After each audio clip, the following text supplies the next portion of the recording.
चाहेंगे कि sir China और ताइवान का क्या चल रहा है, लेटेस्ट क्या है और इस सबसे अमेरिका को क्या फायदा हो रहा है, या आपके ख्याल से एक बार फिर कोई पिटी हुई गेम जैसे एक कही जाती है अफगानिस्तान में, कोई उस तरह की कोई चीज देखने को मिलेगी क्या? देखिए आदि जी, नमस्कार। शो पे बुलाने के लिए धन्यवाद, आभार। देखिए अभी जो चल रहा है, कल एक बहुत इंपॉर्टेंट डेवलपमेंट हुआ इस ताइवान और अमेरिका और ताइवान चाइना ट्रायंगल बोलूंगा इस ट्रायंगल में।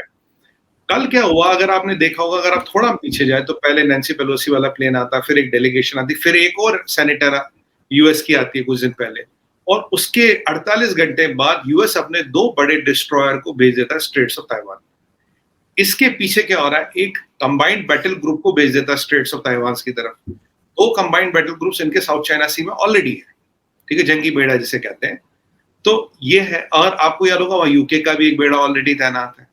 तो अब ये जो 2 चलते हैं, अब ये जो स्ट्रेट्स ऑफ ताइवान है, ये तो चाइना कहता है भाई ये मेरा टेरिटरी है, मेरा पानी है। अब जो यूएन कन्वेंशन है उसके अकॉर्डिंग क्या होता है, आपकी आइलैंड से जो आपका कोस्ट है, कोस्ट से आपका 22 मील तक, आपका वाटर टेरिटोरियल वाटर माना जाता है, उसमें कोई आ नहीं सकता। ये रूल है वर्ल्ड ओवर। उसके 200 नॉटिकल माइल्स तक आपका इकोनॉमिक जोन है, कोस्ट से 200 नॉटिकल माइल्स तक आपका इकोनॉमिक जोन है। इकोनॉमिक जोन का मतलब ये होता है अर्जुन जी, उसमें जो मछली है, जो पेट्रोल है, जो भी रिसोर्सेज उसमें वो आपकी है, तो उसको कोई कंट्री ले नहीं सकता। बट माइनस टेरिटोरियल वाटर्स लोग वहां से निकल सकते हैं अगर वो आपको इन्फॉर्म कर दे, उनके इंटेंशंस क्लियर हो। अब चाइना तो कहता भाई सारी टेरिटरी मेरी, आप यहाँ आ नहीं सकते। अब हुआ क्या कि यूएस ने 2 जहाज अपने डिस्ट्रॉयर जो थे उनको साउथ चाइना सी से मोबिलाइज किया, यहाँ उन्होंने उनको चला दिया। अब ये चौथा प्रोवोकेशन है 1 महीने में चाइना को ताइवान को लेके। वो कह रहे कि भाई हम तो अपना जहाज भेज रहे, करो क्या करते हो। वो उनके टेरिटोरियल वाटर्स में नहीं है, पर टेरिटोरियल वाटर्स के बाहर चल रहे हैं। अब चाइना फिर परेशान हो गया, कह रहा है कि यार ये फिर 2 जहाज आ गए। अब चाइना को यूएस आज के डेट में यूएस भाप गया है कि चाइना की औकात कितनी है। यूएस को पता चाइना लड़ नहीं सकता है। हमने इकोनॉमी की बात की, हमने लास्ट टाइम ये भी बात की भाई लड़ाई करने के लिए चाइना को क्या करना पड़ेगा, चाइना की नेवी में कितनी ताकत है। अभी हमने ये भी बात की कि भाई इंडिया का air force is ranked higher than Chinese air force. अब मिलिट्री पावर की बात करें आरजू जी, तो जो अमेरिका का मिलिट्री पावर ओवरऑल है वो 17 टाइम्स देन चाइना है। 17 टाइम्स, 17 गुना चाइना से शक्तिशाली है। एयरफोर्स का तो कंपैरिजन ही नहीं, उनका एयरफोर्स तो हमसे नीचे, यूएस तो बहुत बहुत ऊपर है, कोई कंपैरिजन नहीं। यूएस की नेवी इतनी बड़ी, यूएस के पास 10 एयरक्राफ्ट कैरियर है, कंबाइंड बैटल ग्रुप्स 10 है उनके पास, चाइना के पास अभी 2 हैं। अगर आप इन सबको देखिए एयरफोर्स में आप उनसे ऊपर नहीं, नेवी में आप उनसे ऊपर नहीं, आर्म्स में आप उनसे ऊपर नहीं, लैंड असॉल्ट ताइवान का हो नहीं सकता। अगर ये इंफॉर्मेशन हमें आपको पता, तो जाहिर सी बात है कि अमेरिकन को तो हमसे ज्यादा ही पता होगा। उन्हें लगा कि भाई ये अभी ये चाइना लड़ नहीं सकता, अभी इसकी हिम्मत या औकात लड़ने की नहीं, अभी इसको प्रवोक करो। 2 चीजों का फायदा है अमेरिका का। पहली बार, अगर लड़ाई होती भी है तो अगेन एज यूजुअल अमेरिका की जमीन के बाहर है, उन्हें फर्क पड़ेगा नहीं। आपके दरवाजे पे लड़ाई, आप लड़ो, भुगतो उसके नतीजे। दूसरी बात, अगर लड़ाई होती है आरजू जी, तो ताइवान ऐसा वो वैसा रहेगा ही नहीं। ताइवान बन जाएगा सीरिया, ताइवान बन जाएगा यूक्रेन। वो ताइवान चाइना के किसी काम का नहीं। पॉइंट नंबर 3, इस लड़ाई में रहेंगे महीनों के बाद भी आउटकम का कोई आपको गारंटी नहीं है। तीसरी बात, अगर ये नेवल, क्योंकि होनी है नेवल कॉन्फ्लिक्ट, अगर आप नेवी अपनी लाते हो, ये मतलब चाइना लाता ताइवान स्ट्रेट्स में, तो आधी से ज्यादा नेवी तो आपको साउथ चाइना सी में रखनी पड़ेगी, क्योंकि आपको मेनलैंड चाइना को डिफेंड करना है। आपकी नेवी वैसे ही मतलब 1/8 है चाइना की, सॉरी यूएस की, और उसकी भी आधी आप यहाँ लाओगे, तो आप उस नेवी के साथ अमेरिकन फायर पावर ले लोगे, नहीं ले पाओगे। फिर अमेरिका के एलाइज है, जापान हो गया, इंडिया हो गया। और एक और चीज इंपॉर्टेंट है आरजू जी, अगर आप अमेरिका पे हमला करते हो, नेटो का मेंबर है वो, तो अमेरिका पे हमला मतलब पूरे नेटो पे हमला, तो आप नेटो से भी भिड़ोगे। तो मतलब अमेरिकन नेवी, अलाइड नेवीज जो हमारी है, जो हम हो गए, जापान हो गया, ऑस्ट्रेलिया, क्वाड के मेंबर्स हैं। अमेरिका के दुनिया भर में बेसिस जो ताइवान के पास है, जो डिबुगाशिया की उसकी बात करें, और नेटो की नेवी, अगर ये सब आएगी, can you defend Taiwan? You can not defend Taiwan, there is no way you can defend Taiwan. मतलब आप ताइवान पे कब्जा नहीं कर पाओगे, आप ताइवान का कुछ नहीं बिगाड़ पाओगे, इनकी इस मिनट आपकी औकात खत्म हो जाएगी। अब वर्ल्ड स्पेक्ट्रम में अमेरिका क्या कर रहा, बार बार ये प्रोवोक करके दिखा रहा है इनकी औकात कुछ नहीं है, बकवास कर सकते, बात नहीं कर सकते। वही पप्पू पेजर वाली स्टोरी है, पप्पू पेजर बोलता बहुत था, धमकी बहुत देता था, कर कुछ नहीं पाता था। अब यहाँ दूसरी चीज है, अब ये उसका एक एंगल हो गया, मिलिट्री एंगल। अब आइए इकोनॉमिक एंगल। ताइवान, चाइना में सबसे बड़ा इन्वेस्टर कौन है? ताइवान। चाइना को ताइवान क्यों चाहिए? Because Taiwan semiconductor industry, chip का बादशाह है। जब तक चिप नहीं होगी ना आपका लैपटॉप, मेरा फोन, कोई इलेक्ट्रॉनिक डिवाइस नहीं चलेगी। पर जिस हिसाब से मिलिट्री बिल्डअप हो रहा, अगर लड़ाई हुई तो वो ताइवान बचेगा ही नहीं जो आपके किसी काम को। आपकी 90% पॉपुलेशन ताइवान में हान चाइनीज है जो अलग रहना चाहती है। Can you take that problem? No.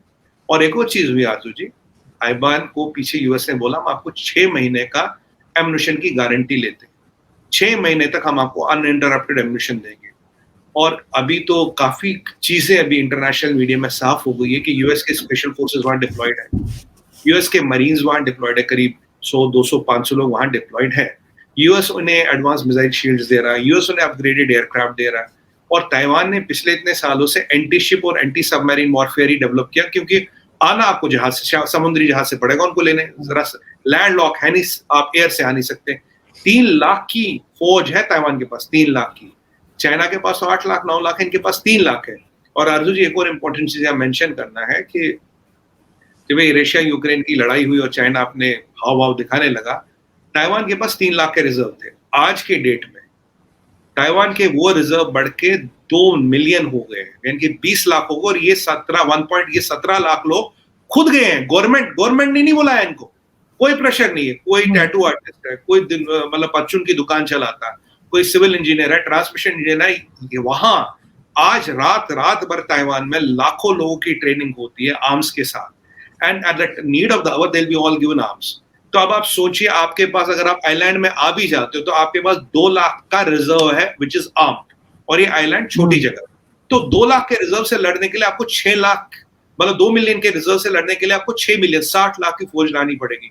आप वो फौज लाओगे कहां से? समुद्री रास्ते से पार करना पॉसिबल है नहीं। आपके इतने बड़े ट्रांसपोर्टर आपके पास है नहीं। चाइना के पास मिड एयर फ्यूलिंग की पॉसिबिलिटी नहीं, 2 मिड एयर टैंकर है कुल चाइना के पास। जंगी बेड़ा आपका तबाह हो जाएगा, क्योंकि अगर आप इतने लोगों से बढ़ोगे तो अगर आप ताइवान पे, अगर आपकी कहीं कुछ ट्रूप्स उतर भी गए बोले भटके, तो बाकी ताइवान को जीतोगे कैसे?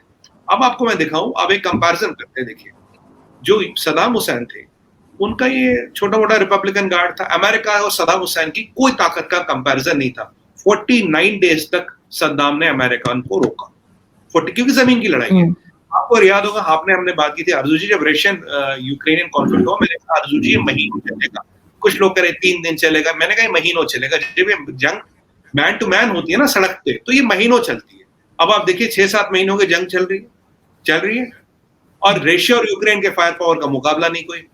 अब वहीं जब चाइना आता, अगर 2 मिलियन आपके पास ट्रेंड लोग हैं जो लड़ मरने को तैयार है, तो 20 लाख लोगों को हराने के लिए आपको 60 लाख लोग चाहिए। तो अगर वहां 20 लाख वर्सेस 60 लाख होता है, तो जजीरे में बचेगा क्या? वो तो ग्रेवयार्ड बन जाएगा, वो तो सीरिया के भी पीछे जाएगा। वो जजीरा आपके किसी काम का रहेगा नहीं। दुनिया भर से आपने पंगा ले लिया, किसी आपके काम का नहीं।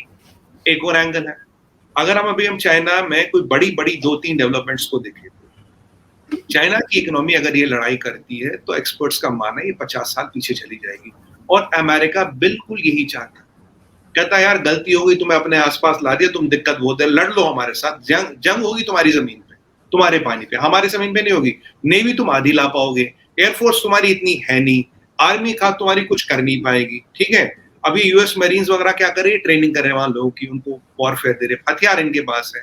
फिर वही रशिया यूक्रेन वाली संभावना होगी, और उसमें क्या होगा, जो चाइना की इकोनॉमी भी बिल्कुल ब्रिटल आ गई है। 3 स्टेज होती है ना, इलास्टिक, प्लास्टिक, ब्रिटल स्टेज पे आ गई, बिल्कुल कोलैप्स हो जाएगी। अगर ये आपकी बार गिरी तो 50-100 साल ही पीछे चली जाएगी। तब China will never be a threat to America in any time in near future.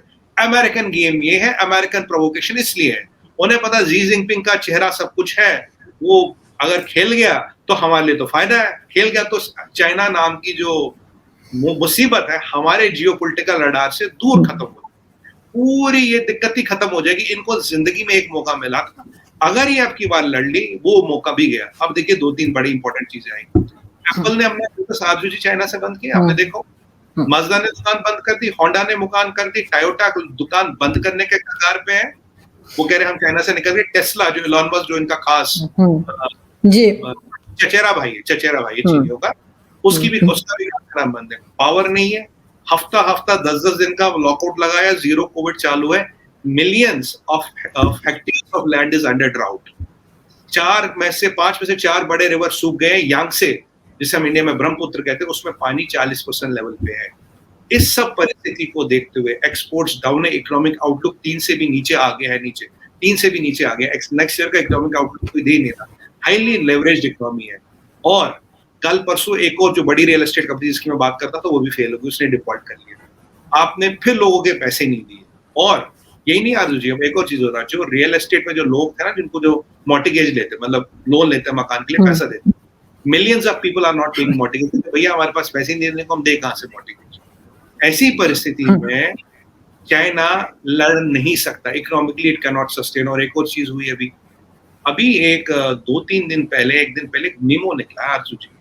ये चाइना के इतिहास में पहली बार हुआ 60-70 साल में एक मेमो निकला है। ये पॉलिट ब्यूरो में क्या होता है, जैसे called a group of elders. Elders मतलब ना जो मार्गदर्शक होते हैं, मतलब जो आपको वो काइंड ऑफ एक्टिव पॉलिटिक्स से रिटायर है, but they are acting your advisers and guiding you. वो मेमो में 3 बड़े एल्डर्स ने खुलेआम चिट्ठी लिखी है और बोला है कि कम्युनिस्ट पार्टी का वर्चस्व जी जिनपिंग से बड़ा है। कम्युनिस्ट पार्टी को डोमिनेट कर रहा है पर्सनैलिटी कल्ट। अब यहाँ पर्सनैलिटी कल्ट सीधा निशाना जी पे है। पहले उनकी एक मीटिंग हुई थी जहां इनको बोला गया भाई इकोनॉमी पे ध्यान दो, इसलिए जी और उसका नंबर 2 इकोनॉमी की बात करने लगे। अब ये सीधा उस पे हमला है कि भाई आप डोमिनेट कर रहे हो कम्युनिस्ट पार्टी को और एजेंडा को। अभी जी के पास क्या देखिए, जी प्रेसिडेंट है, शी जिनपिंग प्रेसिडेंट है। शी जिनपिंग को मैं जी कहता हूँ, अच्छा लगता है मुझे कहना। दूसरा, शी जिनपिंग अभी लेजिस्लेटिव का भी हेड है, यानी कि जो गवर्नमेंट दिन भर करती है उसका भी हेड है। She communist party of China का जनरल सेक्रेटरी भी, यानी कि जो भी पार्टी का लेना देना वो कुछ भी कर सकता, वो मीटिंग बुला सकता, कुछ भी किसी को भी तलब कर सकता। और शी पीएलए का जनरल भी है, कमांडिंग एन ऑफिसर भी है। तो संतरी मंत्री तंत्री सब जी है। शी जिनपिंग के पास यूनिलैटरल पावर है। इसी यूनिलैटरल पावर को चैलेंज किया गया और बोला गया है कि जो माओ ने गलती की थी ग्रेट कल्चरल रेवोल्यूशन में, हम वही गलती करने जा रहे हैं। इसका कंपैरिजन सिर्फ सीधा माओ से और जो माओ ने डिजास्टर किया था, उस डिजास्टर को पहली बार डॉक्यूमेंट किया गया चाइना में। माओ से कंपैरिजन किया और डिजास्टर को डॉक्यूमेंट किया गया। और माओ ने अपने रहते रहते एक लेजिस्लेशन लाया था आजू जी, जिसमें ये था कि अगर वो चाहे, भाई जो चाइना कम्युनिस्ट पार्टी वो हर चीज कंट्रोल करेगी, science, technology, military power, everything to anything will be controlled and dominated and मतलब kind of decided by Chinese communist party. जब डेंग ज़ाओपिंग आए थे, जिनके बारे में हमने लास्ट टाइम बात की, डेंग ने वो चीज हटा दी थी। जो सीसीपी है, जो कम्युनिस्ट पार्टी ऑफ चाइना का जो कॉन्स्टिट्यूशन सा है अपना है, उसमें से वो चीज हटा दी थी। 2017 में जी ने चोरी छुपे बिना किसी को बताए वो चीज फिर डलवा दी, जो उन्हें एब्सोल्यूट पावर देता है।